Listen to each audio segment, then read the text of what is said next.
पहिलं वाक्य वाचून चक्रावला, पण हेच खरं आहे. सायबर गुन्हेगारांचा व्यवसायच आहे तुमची आर्थिक फसवणूक करणे आणि त्यांचे कौशल्य दिवसेंदिवस वाढतच चालले आहे.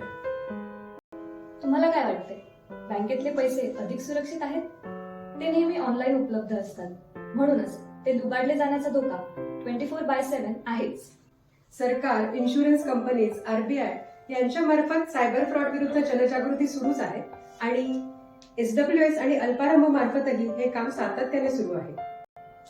तरीही डिजिटल अरेस्टमुळे आमच्या एका ग्राहकाला 3 कोटीपेक्षा अधिक रक्कम गमवावी लागली आहे. मग यावर उपाय काय? अर्थातच तुमच्याकडील अतिरिक्त रक्कम अधिक सुरक्षित माध्यमात गुंतवावी, जसे की म्युच्युअल फंड्स.